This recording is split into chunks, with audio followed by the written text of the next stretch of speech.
Bonjour les investisseurs, bonjour les traders, salut les spéculateurs, c'est Benjamin, je suis ravi de vous retrouver pour ce nouvel épisode de l'Hebdo Crypto. Vous le savez, vous me retrouvez chaque semaine sur cette chaîne pour faire une analyse de vos crypto-monnaies. Ensemble, chaque semaine, on regarde les différents scénarios qui peuvent s'offrir à nous, le scénario à privilégier, les potentielles opportunités à saisir, les points d'entrée mais aussi les points de sortie. Restez bien jusqu'à la fin de la vidéo puisqu'on va parler ensemble d'une crypto-monnaie sur laquelle il y a potentiellement une opportunité à saisir. On va voir ça ensemble, on va surtout parler du Bitcoin. Est-ce que c'est la mort du Bitcoin? Est-ce qu'on est en train d'assister à la fin du Bitcoin? Eh bien c'est ce qu'on va voir ensemble dans cette vidéo. Avant de commencer, si vous êtes nouveau sur la chaîne, je vous invite à vous abonner, c'est ce qui vous permettra d'être notifié des prochaines vidéos et des prochaines analyses que je publie sur le sujet. Et si la vidéo vous plaît, eh bien évidemment je vous invite à mettre un j'aime, c'est ce qui permettra de le savoir, ou bien à me le mettre en commentaire. Allez, on commence immédiatement avec le Bitcoin dollar. On va principalement parler de psychologie aujourd'hui. Pourquoi? Parce qu'on est dans un contexte de marché, on est dans un cycle bien précis, c'est-à-dire l'éclatement d'une bulle spéculative. Quand on est dans un cycle comme ça, les indicateurs techniques n'ont pas grand intérêt et n'ont pas grand-chose à nous apporter.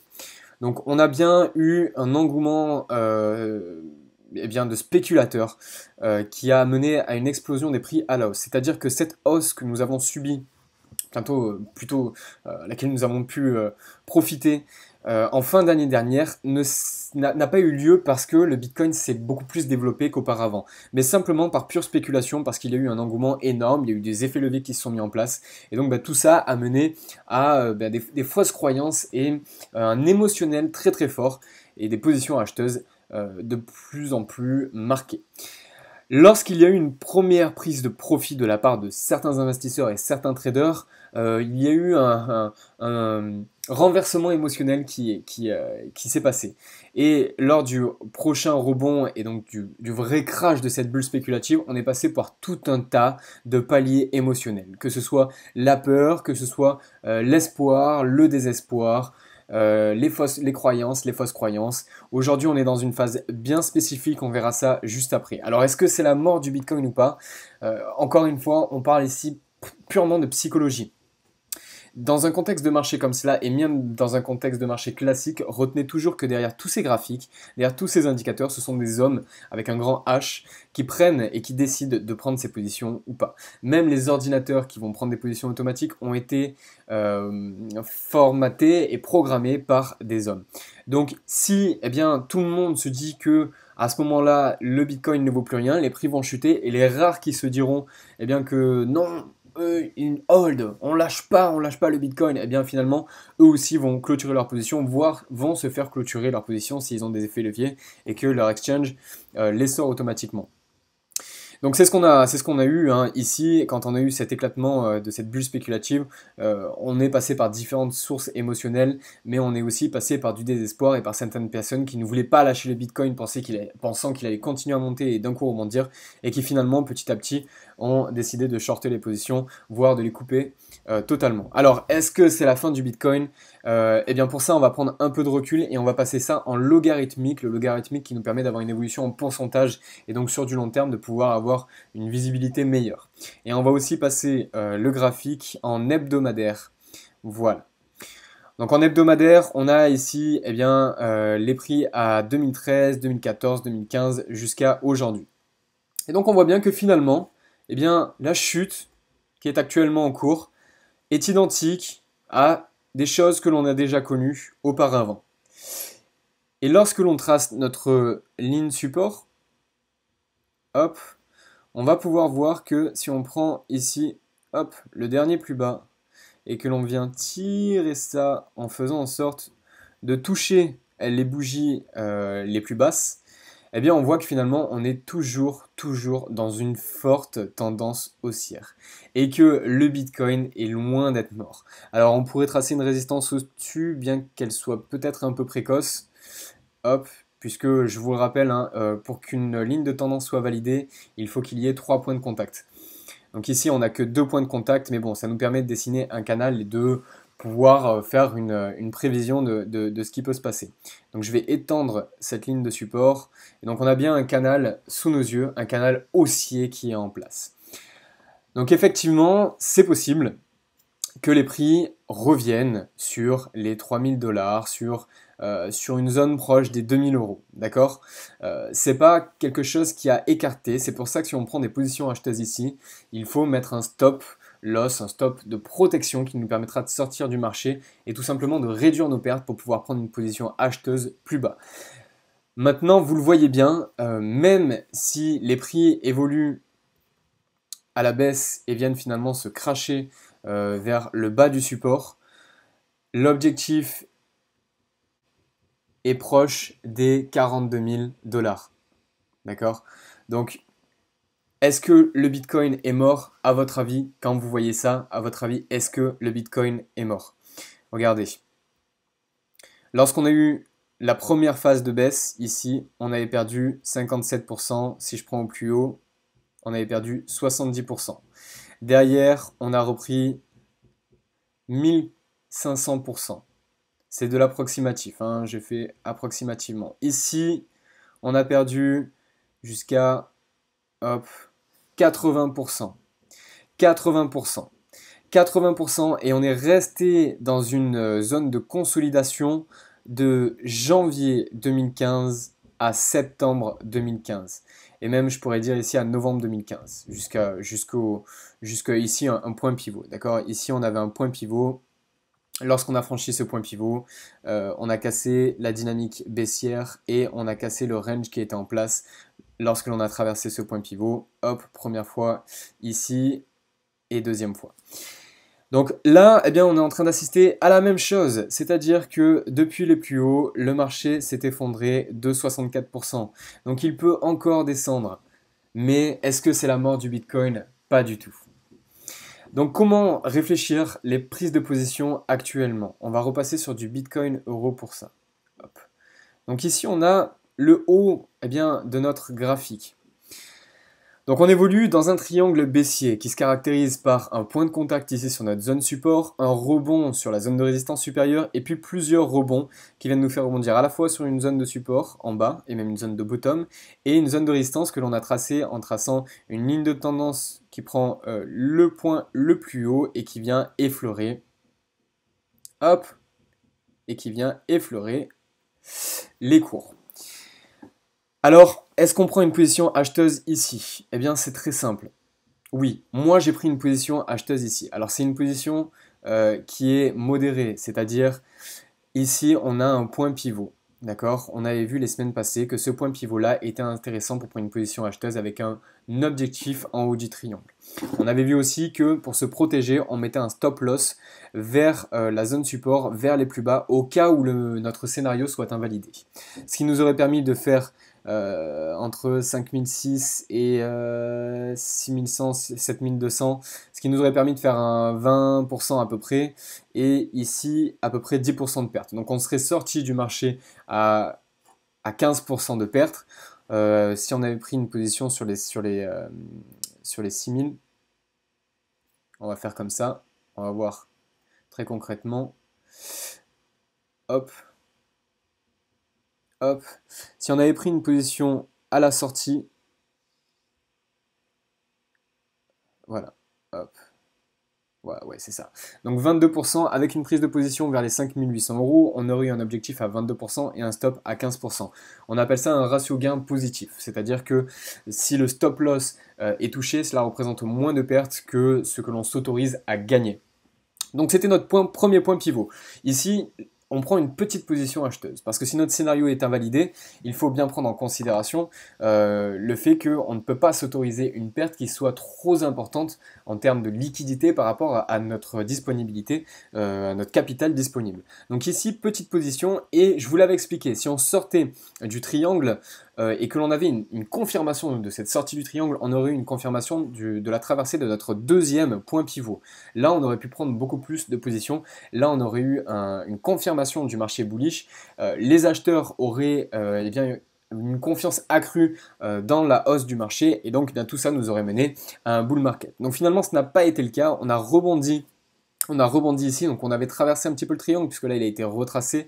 La trendline n'avait plus réellement d'intérêt, puisqu'elle était un petit peu coupée par ça, et on ne laisse pas une trendline qui est coupée par des chandeliers, donc je l'ai retracé. Mais quoi qu'il en soit, on a rebondi, on est revenu sur notre zone de support. Ici, on est donc en train d'accumuler, d'avoir une accumulation de prix sur une zone qui est au même niveau que la première, donc on va l'appeler 1 bis. Donc on peut avoir un premier point d'entrée sur ce point pivot. À la sortie de ce point pivot, on peut avoir un premier point d'entrée. Donc moi, je suis toujours sur ma position acheteuse. Je l'ai pris légèrement en dessous. Je l'ai pris à 5565 euros, il me semble. Et j'ai un stop loss qui est vers les 4880 euros. Donc mon stop est vers les 4880. Mon objectif est le haut du triangle, soit les prix rebondissent à la baisse, dans ce cas-là je vais couper ma position, soit on vient traverser le triangle, et on verra tout ça ensemble. Ce sera notre deuxième point pivot, on verra tout ça ensemble et je vous expliquerai comment prendre d'autres positions et comment moi je verrai ma stratégie à ce moment-là. En tout cas pour l'instant ma stratégie ça a été une prise de position à l'achat ici, avec un stop aux 4880 à peu près, et un objectif vers les 6600 euros. Donc le Bitcoin, vous voyez, il est loin d'être mort. Pour l'instant, on est toujours dans la dernière phase de ce crash. Il faut savoir que dans une phase de crash, il y a plusieurs cycles, plusieurs phases psychologiques. On est dans la dernière phase, la phase de désespoir, la phase de j'en peux plus. D'ailleurs, on le voit sur YouTube, tapez crypto-monnaie et mettez les vidéos à la semaine, donc regardez les vidéos qui ont été publiées cette semaine ou ce mois-ci, ça va dans tous les sens. C'est la fin du Bitcoin, crash du Bitcoin, le Bitcoin est mort. Eh bien, c'est totalement l'inverse de ce qu'on avait connu en fin d'année dernière lorsque les prix ont fortement été haussiers. Là, tout allait bien. Toutes les vidéos c'était vers les 20 000, le Bitcoin vers les 50 000, vers les 100 000. Eh bien aujourd'hui c'est l'inverse et c'est une preuve que l'on arrive à la fin de ce cycle baissier. On est dans une phase de désespoir et ce qui peut faire que les prix chutent encore aujourd'hui, ce ne sera pas des positions vendeuses en tant que position. C'est-à-dire ici, quand on était dans ce cas précis et même à chaque rebond, les traders peuvent, vous le savez ou peut-être vous ne le savez pas, les traders peuvent prendre des positions vendeuses. Dans le trading, on peut prendre des positions à l'achat et à la vente et gagner des bénéfices à l'achat et à la vente. Il suffit d'ouvrir une position avec les effets leviers. Le problème, c'est que cela nous engage. Aujourd'hui, personne ne va se placer à la vente avec des effets leviers ici. On est sur des prix, on est sur des bottoms, on est sur des prix bas. Personne ne va faire ça, sauf personne de professionnel ne va faire ça, pour rester poli. Donc là, les prix, s'ils chutent, ce sera uniquement des positions qui seront clôturées ou bien des personnes qui, ici convaincues que ça y est, le marché va repartir, ont pris des positions acheteuses avec des effets leviers et vont se faire sortir par leur broker. Donc il n'y a pas de grand mouvement baissier à attendre, sauf clôture des prix, sauf clôture des positions ou manipulation des marchés, mais ça arrive sur les crypto-monnaies, c'est pas régulé comme le reste des indices boursiers. Ça peut arriver sur les crypto-monnaies, mais c'est plus les exchanges qui font ça et c'est plus sur du court terme. Mais bon, on peut avoir un crash qui s'opère. Donc on prend une position acheteuse modérée, on prend une position acheteuse histoire de se placer si c'est quelque chose que l'on souhaite. Mais dans tous les cas, il faudra attendre de franchir ce triangle-là pour avoir un deuxième point pivot qui se mette en place et avoir vraiment une confiance acheteuse qui se mette en place. Pour l'instant, il faut attendre que les investisseurs se rassurent et que les positions s'accumulent petit à petit, que les volumes augmentent, que le RSI qui a disparu, que le RSI qui est là, recommence à montrer des signaux haussiers. Et lorsque tous ces signaux seront verts, on pourra réellement prendre des positions acheteuses sur le Bitcoin. Allez, passons à Ethereum. Alors, Ethereum, on avait cassé par le bas. Ça, on peut le supprimer. Ça n'a plus d'intérêt. Hop. Donc, Ethereum, c'est le même scénario, c'est le même schéma. On a cassé petit à petit les supports. Ce qu'on va attendre... Alors, je vous supprime... Je déteste quand c'est un arbre de Noël. Ça n'a aucun intérêt. Donc, je supprime tout ça. Ça non plus, cette trendline n'a plus d'intérêt. Et ça, c'est devenu résistance aussi, donc on le passe en rouge. Donc, Ethereum, c'est pareil. On évolue ici dans un range. Dans lequel on a évolué. Alors, la dernière fois qu'on a évolué dans ce range, ça a duré Alors on va le prendre à partir d'ici, allez, on va le prendre à partir d'ici, ça a duré 65 jours, hein, de septembre à novembre. De septembre à novembre, on est resté dans ce range. Il n'y a que lorsqu'on l'a franchi que boum, les prix ont explosé à l'os. Et bien là, c'est la même chose. Là, c'est soit eh bien, les vendeurs reprennent la main et continuent, plutôt, les vendeurs continuent à shorter le marché et on va traverser la zone support. Ce qui m'étonnerait, pour être tout à fait honnête, on a un RSI qui est vendeur, qui est en zone de survente. Donc soit, et je pense que c'est le scénario le plus probable, on va assister à un schéma un peu comme ça. Hop. On va avoir quelque chose, voilà, qui va ressembler à un rebond, comme ça. On va rebondir, voilà, dans notre range. C'est quelque chose de grossier. Il faudra attendre de sortir d'ici. Alors, hop. On va mettre ça comme ça. Hop, je vais vous mettre ça comme ça. Je vais vous montrer précisément hein, ce qu'il faut attendre. Voilà, précisément, on va attendre d'avoir quelque chose qui va se dessiner comme ça. Hop. Avec des rebonds toujours plus serrés pour prendre une position sur Ethereum. Pour l'instant, il n'y a pas d'intérêt à prendre une position sur Ethereum. Il va falloir que les prix se resserrent de plus en plus dans ce qu'on appellerait un triangle ascendant. Et c'est lorsqu'on va assister à des prix qui se resserrent comme ça qu'on va pouvoir identifier un nouveau point pivot. Et c'est tout simplement le franchissement de cette ligne de résistance. Donc pour Ethereum, le scénario que moi je privilégie, c'est un rebond dans ce range. Et ce que je souhaite attendre pour pouvoir prendre une position, et c'est des prix qui se resserrent comme ça dans un triangle haussier. Alors combien de temps ça va prendre? Ça c'est impossible à déterminer. Donc il faut attendre, il faut rester patient sur l'Ethereum. On parle de psychologie, eh bien écoutez autour de vous, regardez autour de vous ce qui se passe. Si tout le monde commence à se dire que c'est fini, que le Bitcoin ne vaut plus rien, sachez que c'est à ce moment-là que les institutions financières, que les gros comme Bill Gates passent à l'achat, passent à la caisse. Ce qui est bien, c'est que nous, sur nos graphiques, ça se voit. Ça se voit quand les gens comme ça passent à la caisse. Ça se voit notamment par les volumes qui sont conséquents. Eh bien, il faut attendre des choses comme ça pour pouvoir accumuler ces positions. Donc pour l'instant, Ethereum, il n'y a rien à faire, on attend. Maintenant, si vous voulez vraiment vous positionner parce que vous êtes convaincu qu'en vous positionnant le plus bas, c'est la meilleure stratégie, faites-le en vous positionnant à l'achat sur le bas du range avec un stop loss légèrement en dessous. Au cas où votre scénario soit invalidé, placez toujours un stop loss légèrement en dessous avec un objectif sur le haut du range. D'accord? Mais pour une stratégie long terme ou pour du swing trading, on va attendre de traverser cette résistance-là pour traverser notre point de pivot et avoir un renversement du marché. Allez, on enchaîne avec EOS. Alors, EOS, il y a des choses qui sont déjà tracées. Alors ça aussi, on va pouvoir le supprimer. C'était les semaines précédentes. On n'en a plus besoin. Hop. Et hop. Sur EOS, c'est la même chose qu'Ethereum.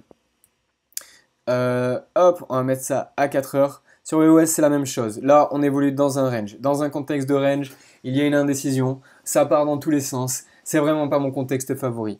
Maintenant, il y en a qui aiment bien ça. Donc, si vous aimez bien ça, eh bien, c'est toujours pareil. On prend une position acheteuse en bas avec un stop loss un peu plus bas que le support. Maintenant, moi, ce que je vais attendre surtout, c'est que les prix rebondissent comme ça sur un triangle haussier. Hop, qu'on peut dessiner comme ça. Voilà. Et c'est uniquement à ce moment-là que je me positionnerai à l'achat sur EOS. Je vous repasse ça à un jour. Donc ça va, je vais très vite sur EOS parce que c'est exactement comme le Bitcoin. On évolue dans un gros range, on est dans un contexte de range. Dans ce range, on trouve un autre range. Et en bas de tout cela, eh bien, on retrouve encore un range. Un range, c'est tout simplement une consolidation des prix. Quand les prix consolident, il y a une faible volatilité. Et acheteurs et vendeurs se battent, ça part dans tous les sens. Si vous êtes comme moi et que vous souhaitez vous positionner uniquement à des moments précis, vous allez limiter vos pertes et pouvoir assister à un home run, à un vrai bull market, vous devez attendre des points pivots précis. Le point pivot sur EOS, eh bien, ce sont les 5,85 $. Lorsque nous atteindrons ce point pivot-là, nous pourrons effectivement prendre des positions acheteuses. Ce ne sera pas forcément le moment où il faudra y aller all-in et mettre tout ce qu'on a à investir dessus. Ce sera le premier point pivot, on verra de toute façon tout ça ensemble, on suit tout ça ensemble, mais il faudra attendre le deuxième point pivot qui se situera vers ces prix-là, vers les 8 €. Il faudra voir si les acheteurs arrivent à pousser les prix à la hausse. Et si c'est le cas, effectivement, on pourra prendre d'autres positions acheteuses, ainsi de suite. Et on finit avec Substratum. Je vous avais dit qu'il y avait potentiellement une opportunité à saisir sur Substratum, mais vous voyez, là la grosse bougie verte, elle n'était pas comme ça quand j'ai commencé à regarder le marché. Donc Substratum, alors on va faire en dézoom, Substratum, on est sur des zones de prix qui sont très intéressantes. Parce qu'on est vraiment sur des bottoms ici. Lors de l'intégration de la crypto-monnaie Substratum à Binance, c'était en octobre 2017, les prix étaient au même niveau de prix actuel. Donc vous l'achetez aussi peu cher que les premiers qui l'ont acheté, qui ont acheté du Substratum à la création de la crypto-monnaie sur Binance. Alors pourquoi je vous en parle? Eh bien parce que techniquement parlant, si vous voulez savoir ce que c'est la crypto-monnaie, je vous invite à faire vos propres recherches sur Internet. Mais techniquement parlant, nous sommes en train d'effleurer une zone de point pivot ici. Si les prix franchissent cette zone de point pivot, techniquement parlant, eh bien, cela indique une confiance acheteuse. Et l'objectif dans ce cas-là serait le haut du range. Et le haut du range se situe à plus 60%. Donc il y a potentiellement un 60% à prendre sur Substratum. D'accord? Donc je vous invite à faire vos propres recherches sur ce que c'est la société, ce que c'est le projet et la startup avant d'investir. Mais techniquement parlant, il y a une position là à prendre sur Substratum. Je passerai peut-être acheteur, cela dépend de si on a un bull trap, c'est-à-dire si les prix d'un coup explosent et puis reviennent dessous, ou bien si on a une confirmation, ben cela dépendra tout simplement des prochains jours de si les prix arrivent à se maintenir au-dessus ou pas.